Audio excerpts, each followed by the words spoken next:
আসসালামু আলাইকুম। প্রিয় দর্শক, অন্য মঞ্চের আলোচনায় আপনাদের সকলকে আমন্ত্রণ জানাচ্ছি। আজ আপনার সঙ্গে আলোচনার জন্য আমন্ত্রিত অতিথি হিসেবে আছেন সিনিয়র সাংবাদিক জনাব এম এ আজিজ। জনাব এম এ ধন্যবাদ আজিজ, আপনাকে। আপনাকে স্বাগত জানাচ্ছি। হ্যাঁ, জি, আপনাকে ধন্যবাদ। আজিজ ভাই, একটা জিনিস আপনার সঙ্গে আমি একটু শেয়ার করতে চাই। এটা হলো, আমরা শুরু থেকে দেখে আসছি এবং এই সরকার দায়িত্ব নেওয়ার আগেও আমরা দেখেছি যে সরকার প্রধান জনাব তারেক রহমানের মধ্যে এক ধরনের সমালোচনা সহ্য করার, সমালোচনা নেওয়ার এক ধরনের মানসিকতা আমরা কিন্তু খেয়াল করেছি।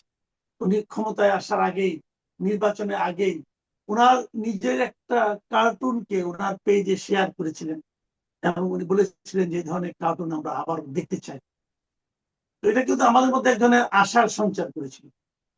কিন্তু আমরা দেখতে পাচ্ছি গত কয়েকদিনে যে সাংবাদিকদের ব্যাপারে যেন কেমন একটা এক ধরনের অসহিষ্ণু মনোভাব। প্রথম দেখলাম যে এই সরকারের একজন প্রতিমন্ত্রী মীর শাহে আলম, খুবই আলোচিত ব্যক্তি, ওনার ব্যাপারে সংবাদ প্রকাশ হয়েছিল, এতে ওনার অপমান হয়েছে এই অভিযোগে উনারই একজন অনুচর, সেও আবার আরেকজন সাংবাদিক মামলা করেছেন। সেই মামলায় 6 জনের বিরুদ্ধে গ্রেপ্তারি পরোয়ানা জারি করা হয়েছে, একজনকে গ্রেপ্তার করা হয়েছে, সেটাও দেখেছি। আবার আজকে দেখলাম যে এই সরকারের এই বর্তমান সময়ের যারা নাকি বিরোধী দল, সেই বিরোধী দলের লোকজনকে দেখলাম তারা 32 নম্বরের সামনে সাংবাদিকদের উপর চড়াও করেন। তো আপনি সামনের দিনগুলোতে এই যে ঘটনা ঘটছে, যেটা, এটাকে আপনি কিভাবে মূল্যায়ন করবেন এবং এর প্রেক্ষিতে সামনের দিনগুলোতে মত প্রকাশের যে স্বাধীনতার ব্যাপার যেটা বলা হয়ে থাকে, তার কেমন ভবিষ্যৎ দেখছেন? ধন্যবাদ আপনাকে। দেখেন, 54 বছর দেশ স্বাধীন হয়েছে, মুক্তিযুদ্ধ করে দেশ স্বাধীন করেছি, এখন 55 বছরে পড়েছেন। অনেক সূচকে এগিয়েছি, কিন্তু গণতান্ত্রিক ব্যবস্থা, গণতান্ত্রিক চর্চা, আইনের শাসন, সুশাসন কিন্তু আমরা এগোতে পারি না। এখন ধরেন, বিশ্বে অনেক দেশ ধনী আছে, তার কেউ প্রাকৃতিক সম্পদের কারণে ধনী, কিন্তু শাসন ব্যবস্থার কারণে কিন্তু ধনী দরিদ্র নাই। খেয়াল করে দেখেন, আপনার রাজ্য শাসিত সমাজ দেশ আছে, সমাজতান্ত্রিক দেশ আছে, ইসলামিক দেশ আছে, সেখানে গণতন্ত্র নাই, কিন্তু ধনিয়া দেশ আছে। একমাত্র যে দেশে গণতন্ত্র, পত্রিকার গণমাধ্যমের স্বাধীনতা চাইবেন, সেই দেশে গণতন্ত্র লাগবে। গণতন্ত্র ছাড়া কোনো গণমাধ্যমের স্বাধীনতা থাকবে না। সুতরাং আমি মনে করি যে মাছের শত্রু সকল জীব। মাছ মারা গেলে সব জীবই খায়, মাছ তাজাও খায়। ঠিক তেমনি সাংবাদিকরা যেহেতু যেখানে ক্ষমতা, যেখানে অত্যাচার, যেখানে অনিয়ম, সেখানেই কথা বলে। সাংবাদিকরা তো রিপোর্ট করবে, সাংবাদিকরা ছবি নেবে, তাকে আপনার সাংবাদিকদের নীতিমালা আছে, আপনি তার উপরে চড়াও হবেন কেন? এই চড়াও হওয়া মানেই তার, যিনি চড়াও হন, তার ভিতরে গণতান্ত্রিক চর্চা নাই, তিনি, তার দল গণতন্ত্রে বিশ্বাস করে না। এই জন্য আমি বলি যে সাংবাদিকদেরই আপনার গণতন্ত্রের দরকার।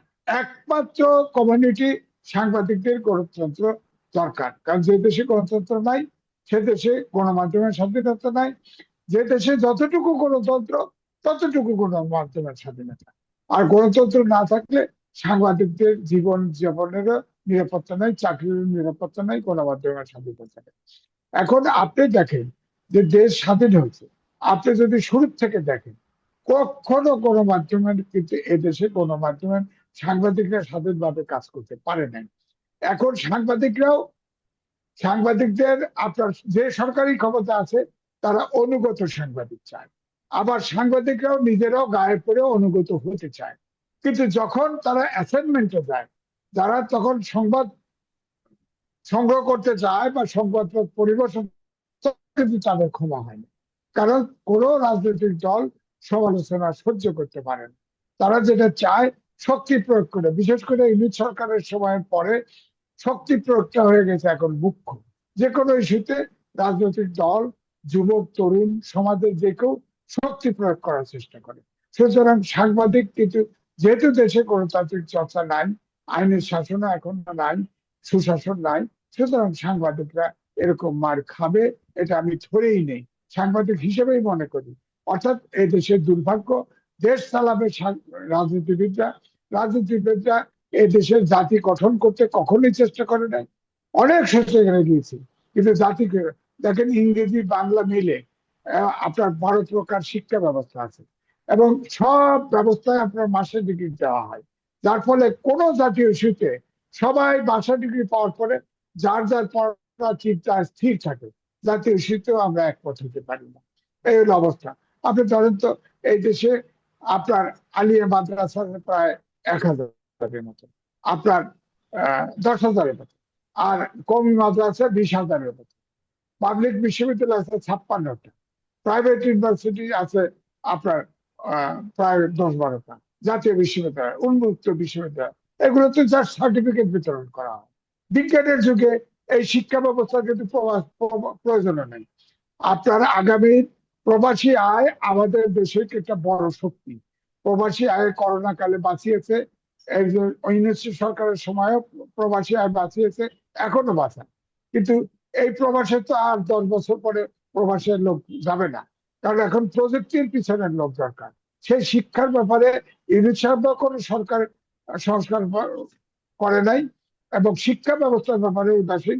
এবারে বাজেটেও যা রাখা হয়েছে, এটা দিয়ে আমি তো দেখি যে টেকনিক্যাল এডুকেশন, দক্ষ জনশক্তি, দক্ষ বলতে কি, কম্পিউটারের পিছনে লোক দরকার, আইওটির পিছনে লোক দরকার, এই জনশক্তি তো আমরা তৈরি করছি না, এবং জাতীয় গঠন করছি না।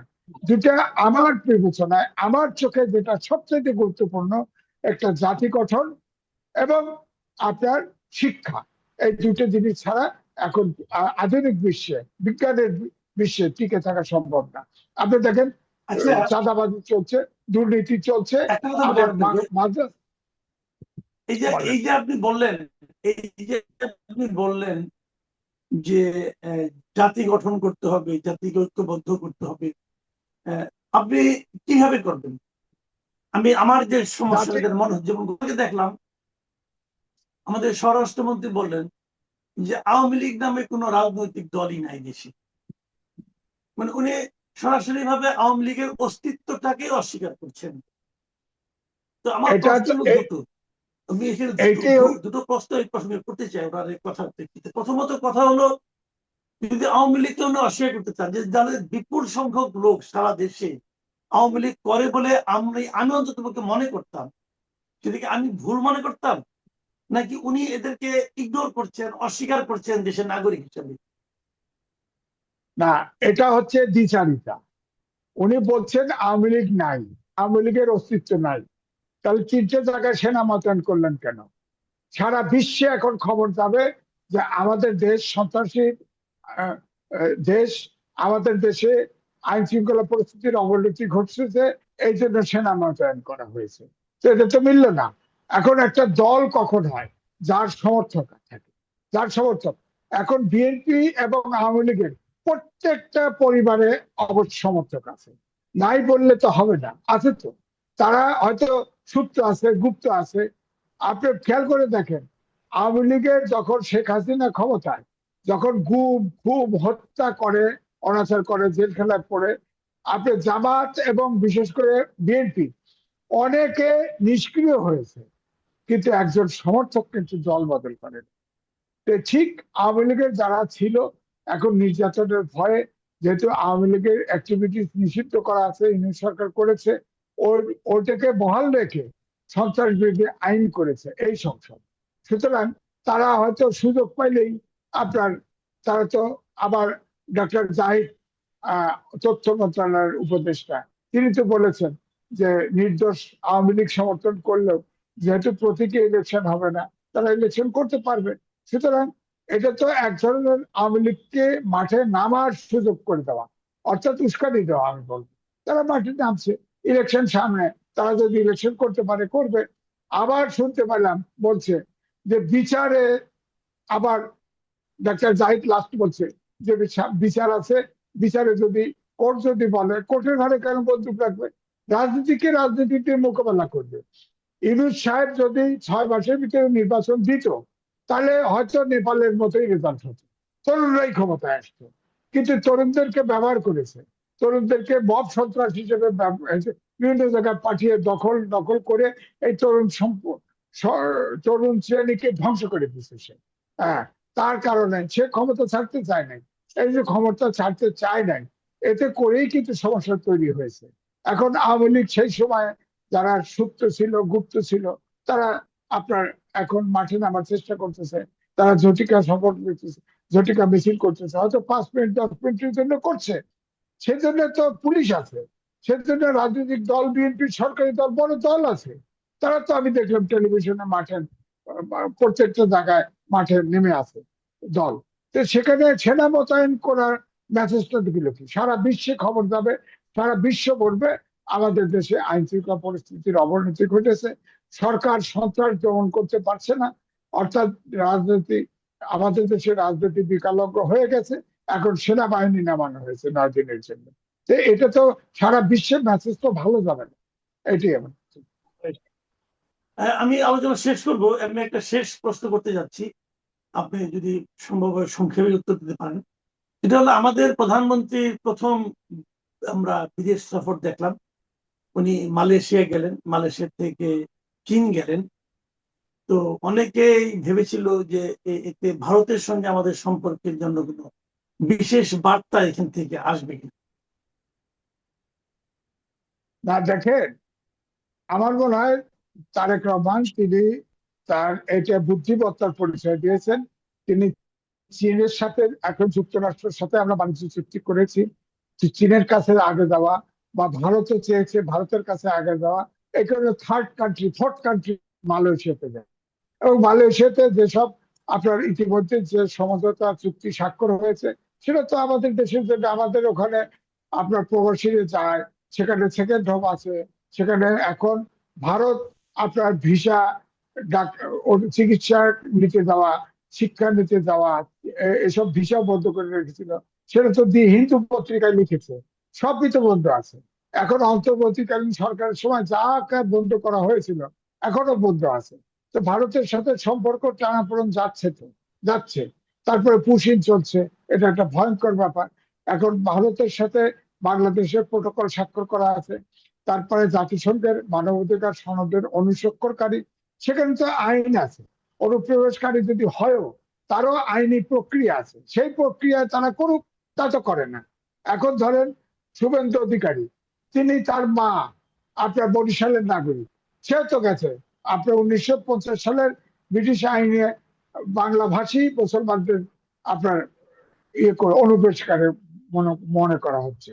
এখন শুভেন্দু অধিকারী তো ভারতে জন্মগ্রহণ করেছে, তার মা ওখানে গেছে, তো সে হিন্দু বলে বেঁচে গেছে। এই যে আমার কথা হচ্ছে যে অনুপ্রবেশকারী হলে যদি বিবেচনা করেন, শুভেন্দু অধিকারীও তো বাংলাদেশি, তাকে পুষেন করেন না কেন, পুষব্যাক করেন না কেন? তার মা বাবা তো জীবিত এখন, তার মা বাবা তো ভারতের বাসিন্দা, এবং নাম বদলাইছে, ওখানে থেকে আবার নাম বদলায় ফেলছে। হ্যাঁ, আমার কাছে তার গ্রামের ওখানে ঠিকানাও আছে। এবং শুভেন্দু অধিকারী নিজেই স্বীকার করেছেন যে আমি জানি আমার মা ওখানে কিভাবে নিগৃহীত হয়েছে, আমি জানি, সে স্বীকারও করেছে। তো এই জন্য আমি বলবো যে দুটো কারণে হতে পারে। একটা কারণ, ধরেন শুভেন্দু অধিকারীকে নরেন্দ্র মোদী করে দিচ্ছে যে ধরেন শেখ হাসিনার সাথে অনেক চুক্তি স্বাক্ষর করা আছে, অনেকগুলো চুক্তি সমঝোতা স্বাক্ষর করা আছে, সেগুলো যাতে সরকার বাতিল করার উদ্যোগ না নিতে পারে। এক। দুই হচ্ছে যে হিন্দু, আপনার দেখেন ওখানে একজন ইয়ে আছে আপনার ভারত কার্ডার নাম, সে শীর্ষস্থানীয় প্রতিরক্ষা বিশ্লেষক এবং সেন্টার ফর পলিসি রিসার্চের সিনিয়র ফেলো। তিনি বলেছেন চিকেন নেক যদি চীন অথবা অন্য কোনো শত্রু দেশ আক্রমণ করে বন্ধ করে দেয়, তাহলে ফ্রান্সের মতো, ফ্রান্স এবং আপনার লুচিয়ানা কিনে নিয়েছিল, তেমনি রংপুরকে কিনে নিয়ে এটাকে 150 কিলোমিটার বাড়াইতে হবে। হ্যাঁ, নাহলে সেভেন সিস্টার আলাদা হয়ে যাবে। আপনি বলেন, যদি বাংলাদেশ, ভারত বাংলাদেশ থেকে ওই রংপুর বিভাগ কিনে নেওয়া উচিত $20 বিলিয়ন দিয়ে। যদি রাজি না হয়, তিনি সামরিক শক্তি খাটানোর ইঙ্গিত দিয়েছে। যদিও ভারত এটাকে বলেছে সে কট্টরপন্থী, তার বক্তব্য ভারতের বক্তব্য নয়। কিন্তু হিন্দুতে লিখেছে যে গঙ্গা চুক্তি, তিস্তা চুক্তি, পুশব্যাকের এরকম করা, এগুলোর মীমাংসা হওয়া উচিত। বাণিজ্যের বিষয় যে আকাঙ্ক্ষা বাংলাদেশের, সেসব বিষয়গুলোকে জিরিয়ে রেখে সম্পর্ক উন্নয়ন হবে না, এবং এগুলো উন্নয়ন করা উচিত। এখন আমি যেটা বলছিলাম যে মালয়েশিয়া গেছে, মালয়েশিয়া গিয়ে বাণিজ্য চুক্তি আপনার আমাদের প্রবাসীরা থাকে জটিলতা ছিল, সেটা কাটিয়ে উঠেছে বলে মনে হয়। এবং এটা যদি হয় তাহলে এটা মালয়েশিয়ার সাথে আমাদের যে এই যে ম্যান পাওয়ার বিজনেসম্যানরা, এজেন্টরা, যে মালয়েশিয়া এবং আমাদের দেশের এজেন্টরা মিলে এই আপনার এই সমস্যা তৈরি করেছে, এটা যদি উঠাতে পারি তাহলে আমাদের ওই দেশের প্রবাসী অনেক অনিয়মিত আছে, তারাও বৈধ হবে। এটা একটা সমস্যার সমাধান হবে এবং আমাদের ব্যবসার দ্বারও খুলবে মালয়েশিয়ার সাথে। এখন তো ভারতের থেকে অনেকে, ভারতের চাইতে অনেকে মালয়েশিয়া, অনেকে ব্যাংকক, চীনে কিন্তু চিকিৎসা নিতে যাচ্ছে। প্রায় 11,000 আপনার আহ, আমাদের সন্তানরা ওখানে লেখাপড়া করে মালয়েশিয়াতে। এসব গুলো তো জি মালয়েশিয়া তো একদম খারাপ অবস্থা না, সেখান থেকে চীনে গেছে। চীনের সাথে হয়তো অনেক চুক্তি ওপেন নাও হতে পারে, কিন্তু ওপেন চীনের অপারেশনটা কিন্তু ভিন্ন।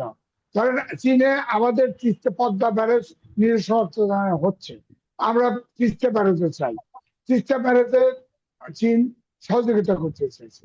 তারপরে আমরা সবসময় সামরিক অস্ত্র টস্ত্র সব চীন থেকে কিনি। এটা ভিন্ন ভাবে চীন কিন্তু অনেক কায়দা জানে, অন্যভাবে তারা সাহায্য করতে পারে। হয়তো অনেক চুক্তি আমরা জানবো না, কিন্তু চীনের সাথে তো আমাদের সম্পর্ক দরকার। চীনের আমাদের দরকার, আমরাও চীনকে দরকার। ভারতকে দরকার, আমাদের দরকার ভারতও। কিন্তু ভারত যে আচরণ করে ছোটবেলা থেকেই দেখছি, ভারত আমাদেরকে এক্সপ্লয়েটই করতে চায়। আমাদের বাণিজ্যের ক্ষেত্রে আমাদের পণ্য, আমি ধরেন ত্রিপুরা গেছি, আসামে গেছি, মেঘালয় গেছি, সেখানে আমাদের অনেক বিজ্ঞাপন হয়ে যায় বলবো না, আমাকে অনেক অনেক পণ্য কিন্তু আমাদের দেশের অনেক ওখানে হটকে পশ্চিমা দেশের মতো, অথচ ডাম্পিং অ্যান্টি ডাম্পিং করে এটা আটকায় রাখে, কিন্তু তাদের পণ্য তো ঠিকই আসে। সুতরাং আমি মনে করি চীনের সাথে আমাদের তলে তলে সম্পর্ক হলেও চীনের সাথে আমাদের সম্পর্ক হওয়া দরকার। হ্যাঁ, অনেক ধন্যবাদ জনাব এম এ আজিজ। প্রিয় দর্শক, আপনারা শুনলেন এম এ আজিজ সিনিয়র সাংবাদিক, ওনার বিভিন্ন বিষয়ে ওনার ব্যাখ্যা। আশা করি আপনাদের ভালো লাগবে। আজ এ পর্যন্তই। আল্লাহ হাফিজ।